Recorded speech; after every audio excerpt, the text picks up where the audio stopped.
think I'm going to use like this. I don't know it's going to work like that.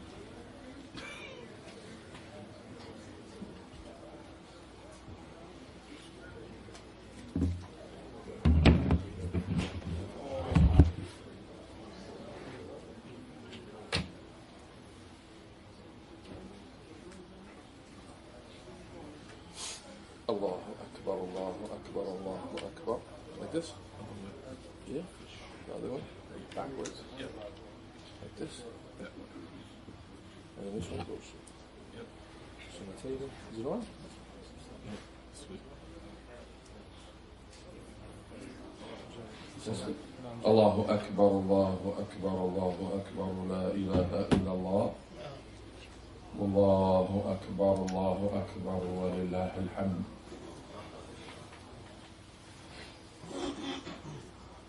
Bismillah ar-Rahman ar-Rahim. In the name of Allah, the most gracious, the ever merciful. Alhamdulillahi Rabbil Alameen. All praise is due to Allah, the Lord, Creator and Sustainer of all things. والصلاة والسلام على أشرف أنبياء الله. May Allah raise the rank of and grant peace to the most noble and respected of all prophets of Allah, Nabiyyina Muhammadin, our Prophet Muhammad, wa ala alihi wa sahbihi ajma'in, and likewise all of his family members and companions in entirety. Amma ba'd, as for what follows, on this beautiful day that has been covered by the mercy of Allah Ta'ala, His provisions, His rain, and not only that physical mercy that descends from the heavens, but the spiritual mercy, the mercy of brotherhood, the mercy of unity, the mercy of love for the sake of Allah Ta'ala, that is evident and that is found amongst our brothers. May Allah Ta'ala make us from the grateful. Allahu Akbar, Allahu Akbar, Allahu Akbar. Allah is the greatest and greater than every single thing. And we repeat this statement these days, of these blessed days, this being the 11th day, the ending of the 11th day of Dhul Hijjah, the first of the 3 days of Tashriq in the year 1438. We repeat and we emphasize and we say much that Allah Ta'ala is the greatest and greater than everything. La ilaha illallah, and we declare openly that none have the right to be worshipped other than Him. Wallahu Akbar, Allahu Akbar. We repeat and emphasize that Allah Ta'ala is the greatest, greater than everything. Walillahi alhamd, and to Him the praise is deserving and is due. May Allah Ta'ala make us hamideen haqqan. May Allah Ta'ala make us those who thank Him and those who praise Him. As Allah Ta'ala has said in His book, وَإِذْ تَأَذَّنَ رَبُّكُمْ لَإِن شَكَرْتُمْ لَأَزِيدَنَّكُمْ. And remember when Allah Ta'ala announced that if you are to thank me, then I shall certainly increase you. We ask Allah Ta'ala to make us from the grateful and not from the heedless and the ingrates, those who overlook the bounties of Allah Ta'ala, as the bounties of Allah Ta'ala are all around us. On these blessed days, this being from those best days of the entire year, to have brothers that we come together with for the sake of Allah, and for our sisters to have sisters that they come together with for the sake of Allah Ta'ala, loving each other for His sake. May Allah Ta'ala increase us in our love and in our unity for His sake, and His sake alone. And may Allah Ta'ala likewise increase us in our opposition to everything that He hates. And may Allah Ta'ala increase us in our opposition to what He hates, in our hearts with truth, and upon our limbs and upon our tongues. And may He make us devout servants of His. Our living and our dying and our sacrifice, it is all for Allah Rabbal Alameen, the Lord, Creator and Sustainer of all things that exist. I thank Allah Ta'ala personally for the community of the Germantown Masjid, Masjid al-Sunnah al-Nabawiyah.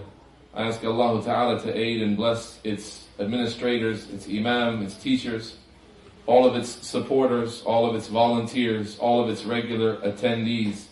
and all of those who try to gain benefit through it. I ask Allah Ta'ala to make us all successful in gaining His pleasure. I thank Allah Ta'ala for this great day and for all of these beautiful faces in front of me. And may Allah Ta'ala make them all forgiven the day that we meet Him. May He make our coming together and our parting for His sake alone. We've come together at this time, brothers in Islam, in the first of what is scheduled to be a two-part discussion of doubts, points of confusion, and misconceptions about the ancient, pure, pristine methodology of the Salaf, of the righteous predecessors. A very important topic in a time when that name, Salafiyya, has become popular amongst the youth. And people in many places seek to use that name to draw crowds to other than what is the reality of Salafiyya, the following of the Book of Allah in truth, the sincerity and conformity, the following of the Sunnah of the Messenger sallallahu alaihi wasallam, the study of those two sources, those two texts of revelation, and then an understanding of the consensus of the companions and the early imams of this religion, understanding their way and their understanding, their principles and their methodology, both in theory and in practice, in understanding and in implementation. This is not a simple matter to be taken in by just anyone, but it is a matter that requires study, it requires focus, especially in times of fitna, especially in times of corruption, especially in times of trials and calamities, the likes that you're going to hear about as foretold by our Messenger sallallahu alaihi wasallam. As is befitting, before we enter into the core of our topic, that is, putting out some doubts and some points of confusion and working our way through them, let us gain or review, for those of us who haven't, for those of us who've heard these principles and these evidences before, let us review some core narrations, some basic narrations from our Prophet sallallahu alaihi wasallam that will provide us with strong principles and foundations.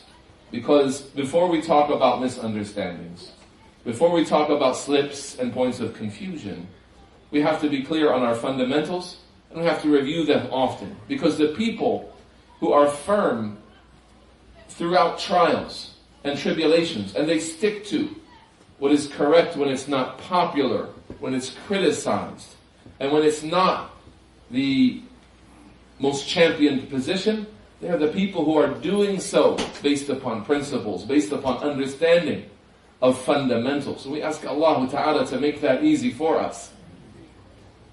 So let's review together at this time, just before we begin, looking at the individual points of confusion and some clarifications regarding them. Let's look at 10 prophetic narrations from our Prophet sallallahu alaihi wasallam that you could summarize very easily in a short list.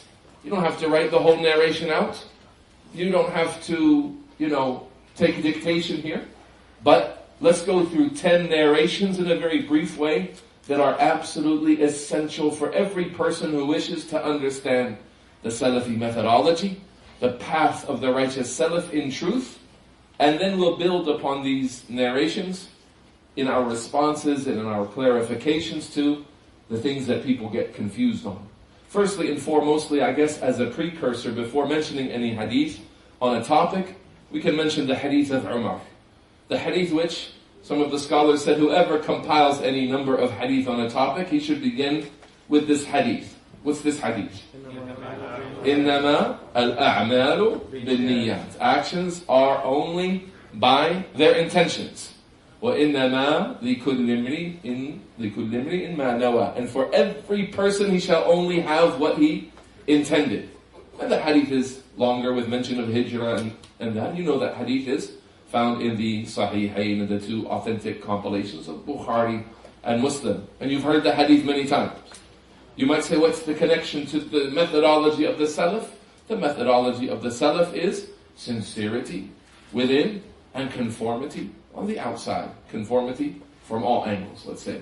So sincerity is that your deed must be done for the sake of Allah Ta'ala. Your ittiba' of the Messenger, sallallahu alayhi wa sallam, your true following of his way and sticking to his way when it's difficult. It's not so that it can be said, so-and-so is tough, and so-and-so has made it when others have fallen. Because that's just seeking status. That's just seeking to be recognized as a firm person. It has to be that we approach this topic not seeking that it be said about us anything, except that Allah Ta'ala loves us, and that Allah Ta'ala sees within us genuineness, sincerity, that which will be of benefit to us on the day of judgment. For all of those people who sought things being said about them, he's jiri, he's a warrior who's strong on the battlefield, or he's what? He's a qari, he reads Quran so well, or he's an alim, or he's a person of knowledge, or what? He is jawad, he's generous and giving all of the time. Faqad qeel. Those people come and they're the first people to be tossed into the hellfire on the day of judgment. And they did what they did so it could be said about them, those descriptions. So we look for guidance and stability from the book and the sunnah and from these kinds of reminders to please Allah Ta'ala firstly. And sadly, this foundational principle gets lost so often. In the detailed discussions, the people forget to return back to that which the previous nations were never ordered with anything except it. وَمَا أُمِرُوا إِلَّا لِيَعْبُدُوا اللَّهَ مُخْلِصِينَ لَهُ الدِّينَ حُنَفَاءَ. And the people of the past were never ordered with anything other than making the religion purely for Allah as hunafa, as people of devout tawheed, with sincerity, with ikhlas to Allah Ta'ala, with sincerity and genuineness in our relationship with Allah Ta'ala. Having said that, and as I mentioned to you, some of the Salaf said, whoever wants to put together a hadith, then he starts with the hadith of Umar. فَلْيَبْدَأْ بِحَدِيثِ عُمَرٍ. Let him begin with the hadith of Umar. We have begun with it. And we'll return to it, insha'Allah Ta'ala. The first hadith of the 10, after this preliminary introduction, is the hadith of al-iftiraq, the hadith of splitting. And you know the hadith of al-iftiraq, the hadith of splitting. Who can summarize it for me? The hadith of splitting.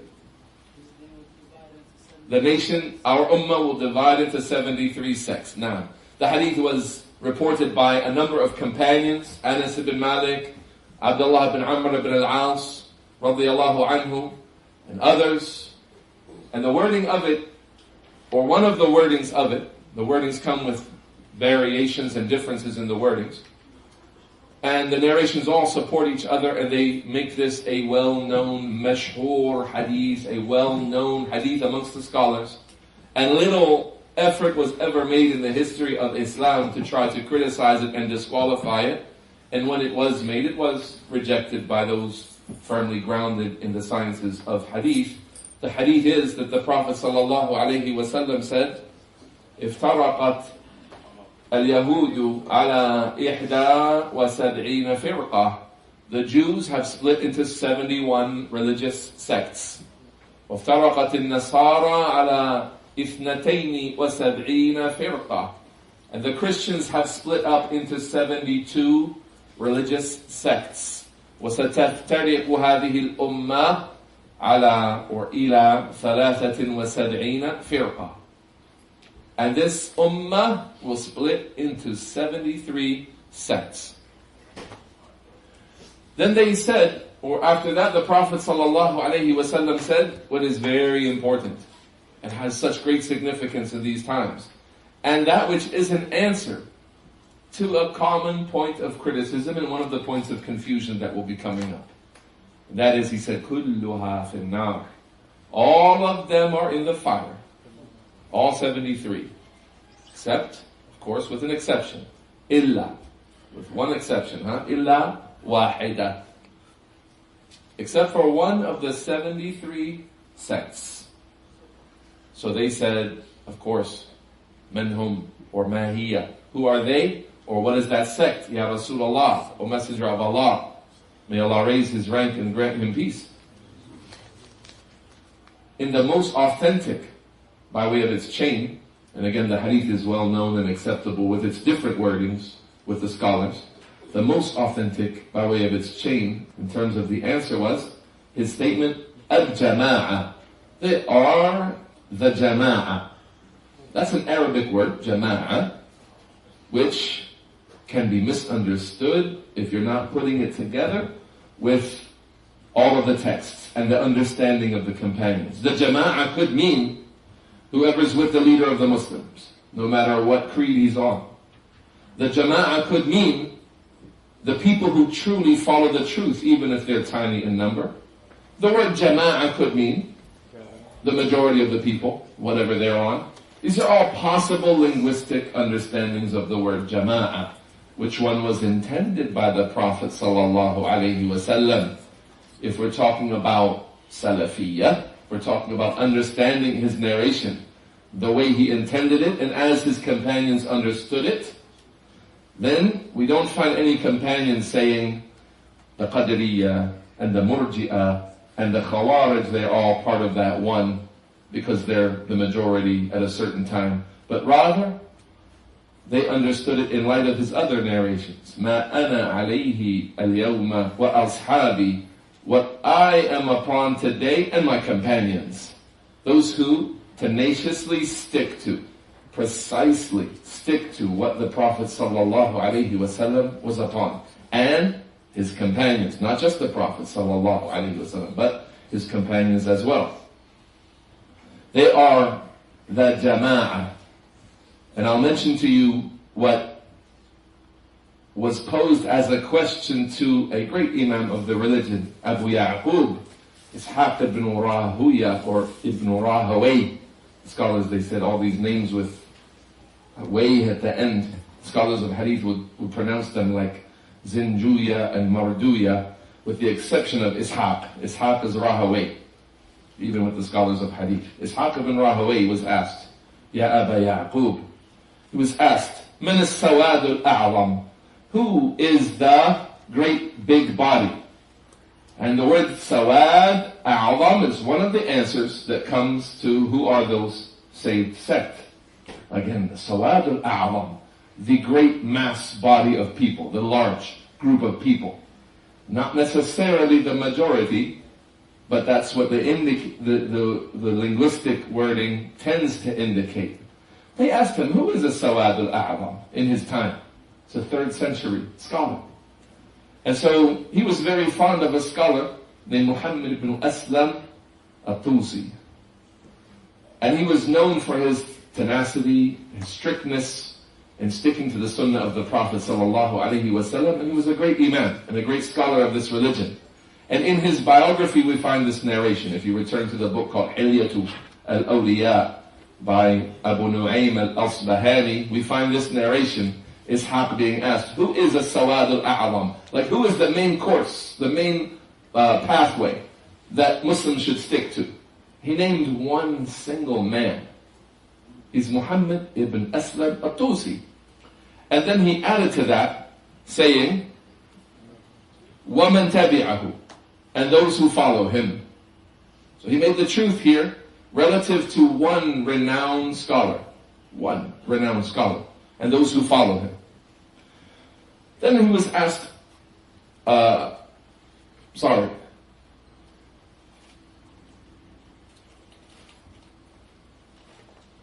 then said, this is the point here, لَوْ سَأَلْتَ الْجُهَالِ مَنِ السَّوَادُ الْأَعْظَمِ. If you were to ask the ignorant people, who are the Sawad A'zam? Who is the great body of Muslims? The main body of Muslims. Who is this great body of Muslims? قَالُوا جَمَعْتُ النَّاسِ. They would say the great number of people, the majority of the people. وَلَا يَعْلَمُونَ أَنَّ الْجَمَاعَةِ. And they don't know that the jama'ah, another synonym for as-sawad al-a'zam, the great main body.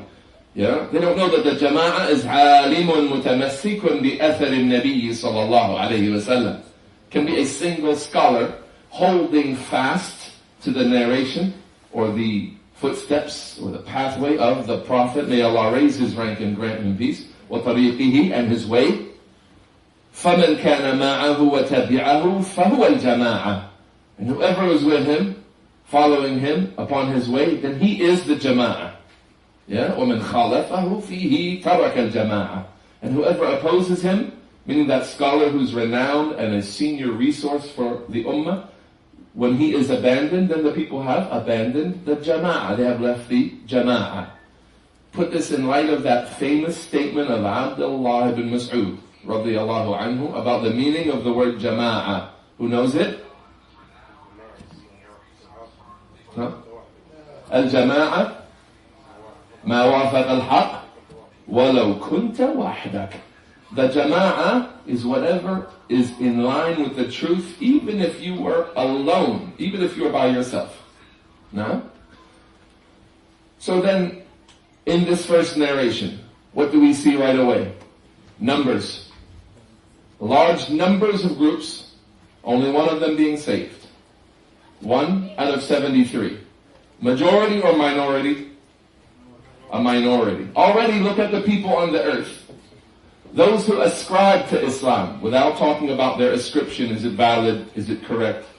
Those who ascribe to Islam, are they a majority or minority of the people of the earth? Minority. From those who ascribe to Islam, those who actually practice it and not just ascribe to it by name, are they a majority or minority of the people who ascribe? A minority. So a minority from a minority now. From those who are religious and practice their religion and ascribe to it, how many of them are upon the proper aqidah, the proper understanding, the way of the companions? Another minority. We have qillah, min qillah, min qillah. We have a minority, a tiny number of people. From a tiny number of people, from a tiny number of people. We're going to get into the Ikhwani claim that the Jama'ah, the Shar'i, Islamic term of the Jama'ah means the majority, and just follow the majority. As some of them, like Muhammad Sharif, the head of Al-Maghrib Institute, and others have said, that, and Asim al-Hakim as well, they have said the Jama'ah is what the majority are upon. And the hadith of 73 sects does not mean that the saved sect is a minority. They are a massive amount of people in this one sect, and the other 72 are splinter groups, tiny, and they amount to nothing compared to the one sect out of 73. This is also the position of Yasir Qadi, and you'll find it to be very commonly quoted in Ikhwani circles, because the Ikhwani says it's all about numbers, and our interactions with the people, the way we come together, and what we choose to speak on, the aqidah we present, all of that has to serve the unity. All of that has to serve the numbers. So when we come together with Shia, and when we come together with whatever deviant, we cannot mention those issues that are between us. We have to be silent about those issues for the sake of unity, because the Jama'ah is the minority, and they build all of these ideas on that. We're going to see, as the scholars have said, we've heard already Abdullah ibn Mas'ud's statement about the Jama'ah, we've heard Ishaq ibn Rahawayh about Muhammad ibn Aslam al-Tusi. You know historically about the great imams who opposed the masses of the people who were innovators. And you know about times in history where the truth came down to just one person or just a handful of people. You know about the trials of Al-Imam Ahmad, Imam Ahl-Sunnah, rahimahullah ta'ala, and how he faced the opposition of governmental support for innovation, scholarly support for innovation from those who feared for their lives and gave in to support the statement of innovation so as not to be killed themselves.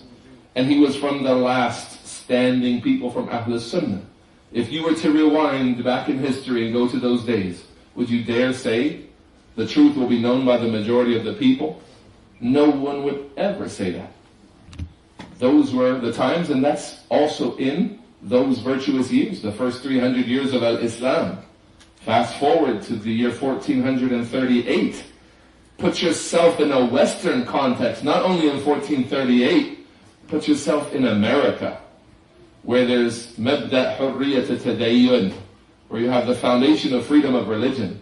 And anyone who wishes to build a religion from scratch or modify an existing religion is absolutely free to do so, constitutionally defended and supported. And no one can take him away from his path in this land. That's what they're saying. You have the right to criticize him, sure, but we can't say it's blasphemy and jail him or prevent him from teaching. A man can say, I begin my religion, the religion is worship of me, worship of shaitan, worship, and there are people doing that. They are Satanists, and they are defended and supported by the governmental laws under which we live in this place. So given that context too, we're not only 1438 years after the hijrah of the Prophet sallallahu alaihi wasallam, that long distance. We are in a place where freedom of religion and the expression of any idea, no matter how blasphemous it is constitutionally protected. And it can be even funded by our tax dollars. What we pay in taxes can be used to fund those kinds of organizations so long as they conform to certain guidelines, as you know. So you should know the reality of the place where you're in. You're not in certain lands today, lands of Tawheed, where if an innovator spoke with clear blasphemy, he could be arrested and jailed. So there is a limit on how much can be said and to what capacity. And in some lands, that is stronger than in other lands. We're not in those places. We're in the places where no one is allowed to prevent anyone from saying whatever he wants. And everyone has to be given the equal right to promote whatever he wishes to promote. Having said that, is the number of sects and the number of innovators in our land where we live equal to or greater than what would be found in the Muslim lands? Greater than, obviously, because they find shelter here. They can print their materials here, and they can't do that in the Muslim lands to some level or another. So they have a level of audacity. They have a level of boldness and strength in the way they're going to promote what they believe in that could not find support in many of the Muslim lands today. Let us be conscious of that, adding that into the equation about what is the majority upon, and are we with the majority, and if we just follow the majority of the people, then we'll be with the jama'ah, and that's the spirit of Islam as this trend goes. The hadith of the 73 sects, the most obvious understanding of it is that we are a minority. From a minority, as has been explained. Add to that our second hadith, the hadith of Al-Irbad ibn Sariyah radiyallahu anhu. And you know this hadith quite well. It's from the 40 hadith that you study. And because you study and you focus on the correct creed and methodology, you hear this hadith much. And the Prophet sallallahu alaihi wasallam said in that hadith, which was a farewell admonition, as collected by Al-Imam Abu Dawud and others from the authors of the Sunan. He said, when he was asked, كَأَنَّهُ مَوْعِظَةُ مُوَدِّعٍ, this is like some kind of farewell admonition. فَأَوْصِنَا, then give us advice, give us something to remain amongst us after you're gone. Give us some final advice. He said, أُوصِيكُمْ بِتَقْوَى اللَّهِ عَزَّ وَجَلَّ, I admonish you to have taqwa, consciousness of Allah, the mighty and majestic. وَالسَّمْعِ وَالطَّاعَةِ وَإِن تَأَمَّرَ عَلَيْكُمْ عَبْدٌ, and that you hear and obey even if a slave were to become a ruler over you. فَإِنَّهُ مَنْ يَعِشْ مِنْكُمْ فَسَوْفَ يَرَى اخْتِلَافًا كَثِيرًا, for verily whoever lives beyond me long is going to see a lot of differing. The differing is a lot. Explained from the first hadith as 72 sects out of 73. That's a lot of differing. Notice the great amount of differing being emphasized here. So what's the solution? فَعَلَيْكُمْ, then upon you is something. بِسُنَّتِي, to hold to my sunnah. وَسُنَّةِ الْخُلَفَاءِ الرَّاشِدِينَ الْمَهْدِيِّينَ, and hold to the sunnah of the rightly guided caliphs. عَضُّوا عَلَيْهَا بِالنَّوَاجِذِ, bite down upon it with your molar teeth.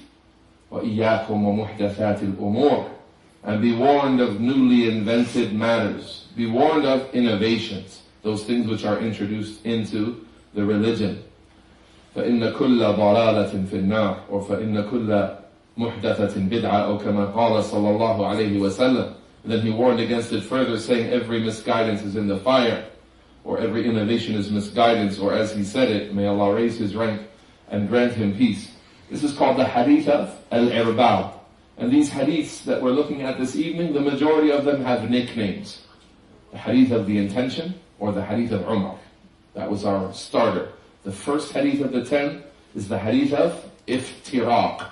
You can just remind yourself of that in your list. Number 1 was the hadith of iftiraq, splitting. Number 2 is the hadith of al-irbad. Al-irbad, known for this hadith, radiyallahu anhu. Irbad, the name of the companion who narrated it. And it was collected by the authors of the Sunan, Imam Ahmad and others. Our third hadith is called the hadith of ghurba, the hadith of strangeness.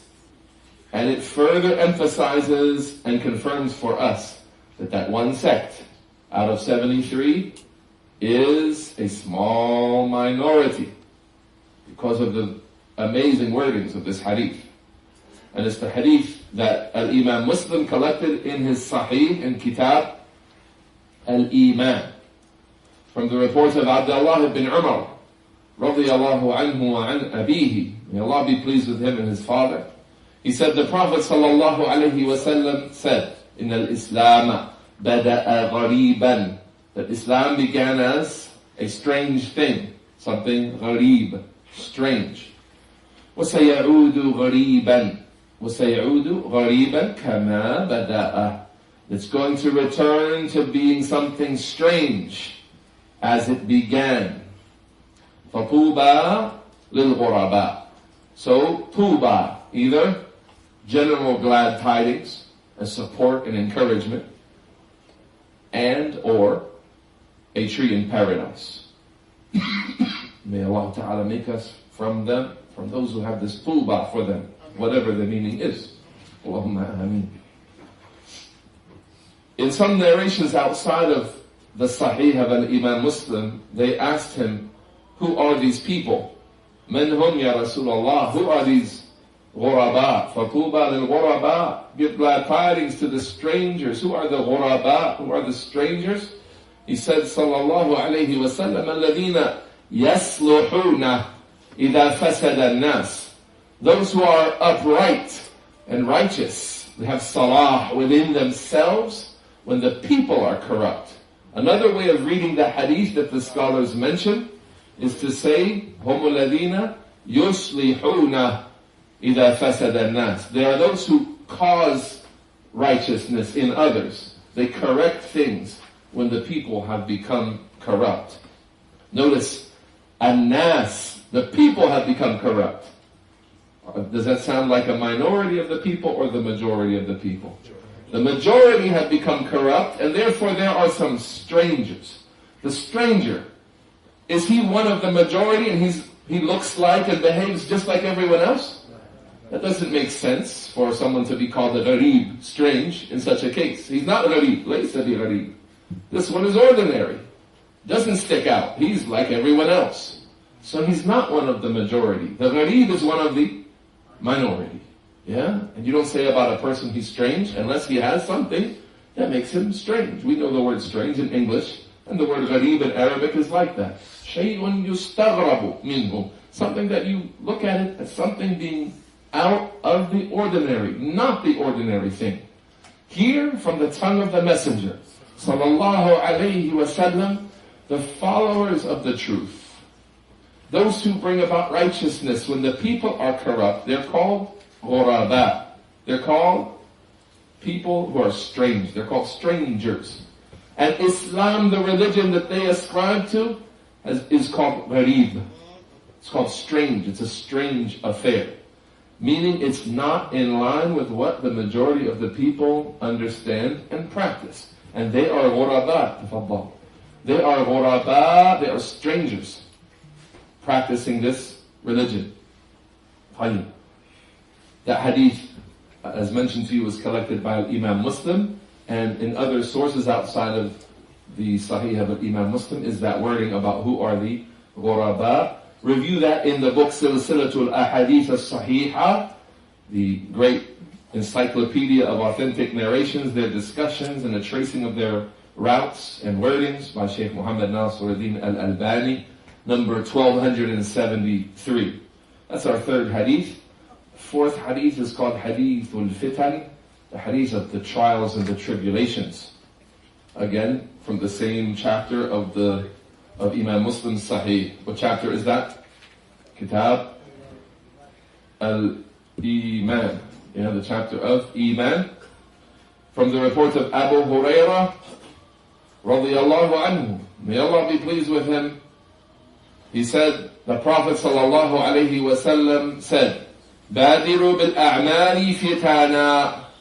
Rush to do good deeds, hasten towards good deeds before trials come, before the arrival of fitan, trials, calamities, tribulations. Allahu Akbar, Allahu Akbar.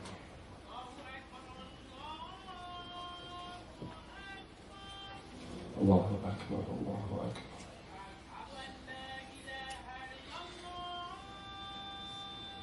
Ashhadu an la ilaha illallah. How long do you leave between the adhan and the iqamah? 15 minutes?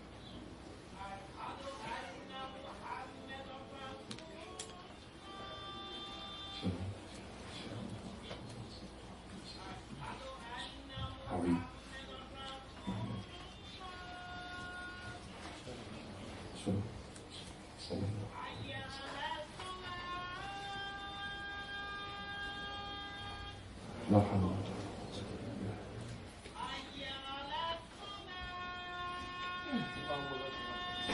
لا حول ولا قوة إلا بالله.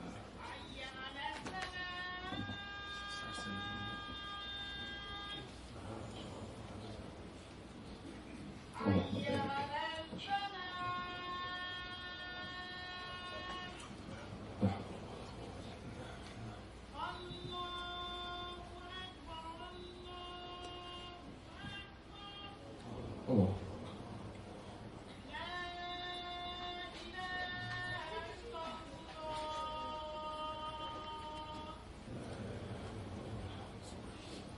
اللهم صل وسلم وبارك على نبينا محمد.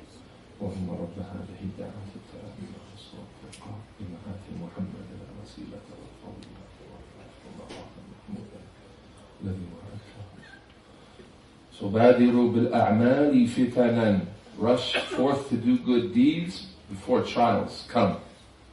كقطع الليل المظلم. Trials that are like the piece of the dark night. Confusing, difficult to see your way, all of that. يصبح الرجل مؤمنا ويمسي كافرا. In those trials, look what happens. A man is in the early part of the day a believer, and by nightfall, he's a disbeliever. أو يمسي مؤمنا ويصبح كافرا. Or he is a believer by nighttime, and by the morning, he is a disbeliever.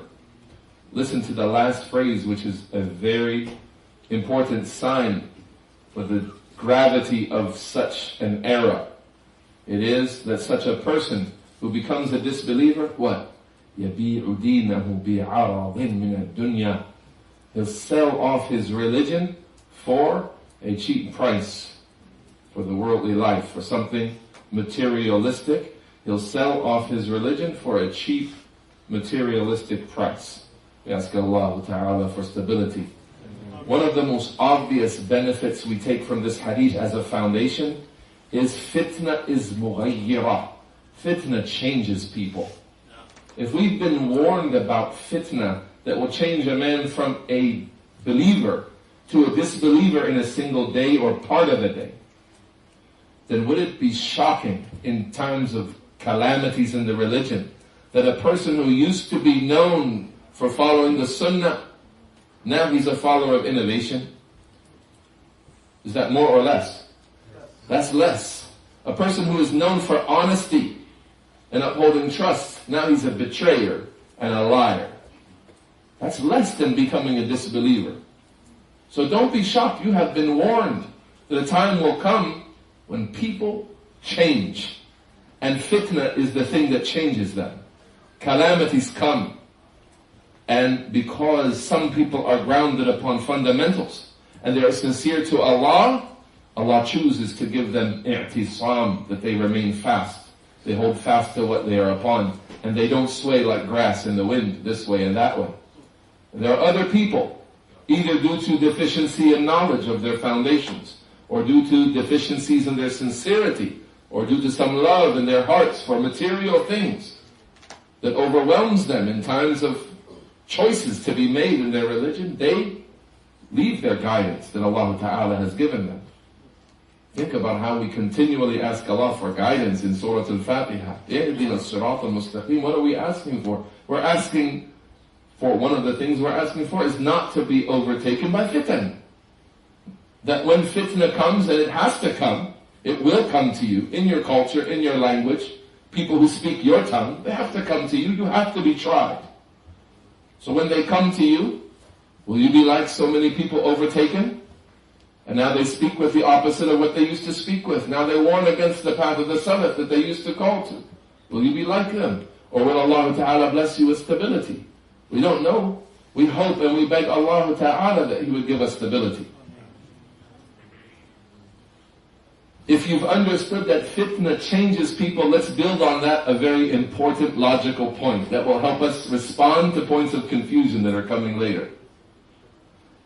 If fitna changes people and an honest man became dishonest, do I continue to call him honest because what he used to be upon? Because I have to see myself as being consistent in my assessment of people? Or does my religion require me to warn against his dishonesty? If I know of it and it's harmful and it reaches people, this deen is nasiha. I have to warn against it. Not warning against it is treachery and a betrayal of your own self, your own knowledge, and your brothers. That you see someone who was a follower of the sunnah and a caller to the sunnah, and now he changes. Now he's a caller to an innovator or a caller to innovation. You cannot say, if I warn against him now, the people will say about me, I flip-flopped on an issue. The people will say about me, I'm not consistent in my criticism. The guy just yesterday you were saying, he's a beneficial student of knowledge. Today you're saying, don't listen to him. What is this inconsistency? What am I supposed to do when fitna has come and changed someone? Am I supposed to worry about my reputation and continue to praise him based upon what he was on yesterday? Then where's my, going back to the first hadith before number 1, إِنَّمَا الْأَعْمَالُ بِالنِّيَّاتِ. Where's my sincerity to Allah Ta'ala in my practice of this methodology? I fear the people. I don't want them to say, look at how he changes on people. Look how he turns on people. Look how he, just yesterday, he would listen to so-and-so, and today he doesn't listen to so-and-so. What's with these people? They throw you away so easily. We have been warned against trials and tribulations. They are real. And people really change. It's not a figment of our imaginations. There are real changes in people's methodologies. Especially when people are close to the scholars. And they're studying. And they're on their P's and Q's. And they're putting their best image forth in front of their scholars. And then when they're given a microphone and in a different continent, and there's nobody following up on them, you begin to hear ta'amat, you begin to hear disasters. They feel safe because they're away from the circles of knowledge now. Well, alhamdulillah, we're going to see, insha'Allah ta'ala, in our second session after Salat al-Isha, how our foundations of Salafiyah require us to revisit and reevaluate people. Our students of knowledge, our scholars, our learned people are required to continually update their stances on the people. And it's the way of the Salaf. An-naqdu mutajaddid. Criticism, appraisals, approvals and disapprovals, they are all constantly reviewed because of these foundations. Trials come and change people. He had a degree yesterday, high honors, praised by the scholars. Today he's deviant, who cares? The scholars, they say, tazkiyatuk amaluk. Your real tazkiyah, that which defines you as a caller, as a teacher, it's your actions. That initial degree, proof of study, mentioned by a scholar, a praise of a scholar, that was to open the door for you. That was to introduce you to people who would say, I don't listen to anyone who's unknown. I listen to those who the scholars put in front of me. So now a scholar sees from a student good in his circles, and he says, listen to so-and-so. He'll teach you about your religion. Then he comes and he teaches away from the scholars, deviation. All kinds of harmful teachings, violations of core principles in the religion. And then you will always find a great number of people saying, what? How dare you speak about him? Don't you know Fulan has praised him from the scholars? And you're just a student of knowledge in the West, a caller, you're just a teacher. You're nothing compared to that scholar. You're nothing compared to the university who issued his degree. You're nothing compared to whatever source his tazkiyah is. Subhanallah. And Allah Ta'ala has said, لولا فضل الله ورحمته ما زكى منكم أحد أبدا. And had it not been for the favor of Allah and His mercy, not any one of you would ever attain any level of purity. وَلَكِنَّ اللَّهَ يُزَكِّي مَنْ يَشَاءُ. It's Allah Ta'ala who purifies whomsoever He chooses. Your tazkiyah, what gives you the right to teach initially, does not provide you with immunity from whatever you choose to say and do. Whatever alignment, whatever allegiance you produce after that, you're not now free and immune of criticism because you have initial praises. And Allah Ta'ala knows best. I fear talking a lot at this time, and we are about to establish Salat al-Maghrib. We've looked at the first 4 hadith of our 10. We'll try to briefly introduce the remaining 6 in our session this evening, and then answer some important points of confusion that have reached the people in this time and place. Insha'Allah Ta'ala, asking Him for success in accomplishing that in a way that is pleasing to Him and not erroneous.